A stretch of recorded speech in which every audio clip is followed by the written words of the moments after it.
Bonjour, je suis Jean-Baptiste Gouache, je suis avocat de franchiseur et je voudrais parler du dépôt de votre marque et de l'amélioration de la protection de votre marque.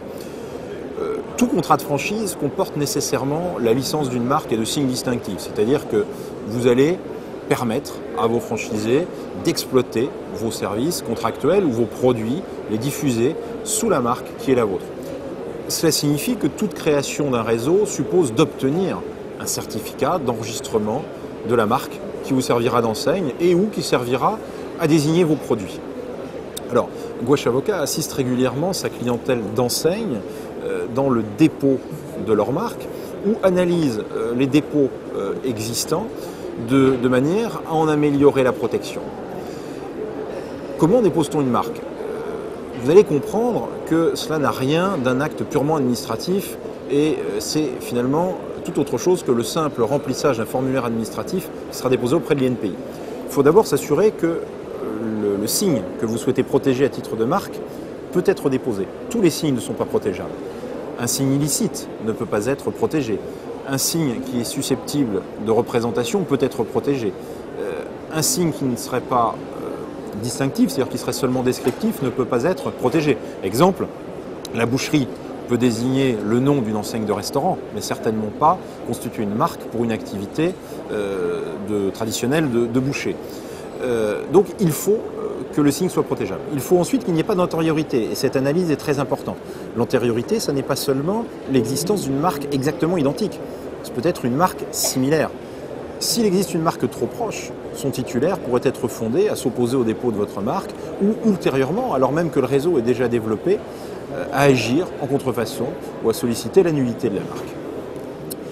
Il y a ensuite le choix des classes. Les produits ou les services contractuels doivent être précisément désignés et il faut savoir les choisir avec soin et il faut également savoir ajouter éventuellement des libellés aux classes qui sont proposées au terme de la Convention de Nice. Donc tout ceci est un travail professionnel qui suppose des connaissances juridiques précises en droit des marques et qui doit être effectué par des avocats ou des conseils en propriété intellectuelle. La protection de la marque, une fois qu'elle est obtenue, suppose ensuite une surveillance et les dépôts seront également évolutifs. C'est donc un travail permanent pour le franchiseur que d'améliorer la protection de sa marque. Quelques exemples. Un nouveau dépôt est nécessaire lorsqu'un nouveau logo est adopté par l'enseigne. Dans ce cas, ce logo devra être déposé à titre de marque. De la même manière, lorsque l'enseigne souhaite s'exporter à l'étranger, de nouveaux dépôts devront être effectués à l'étranger.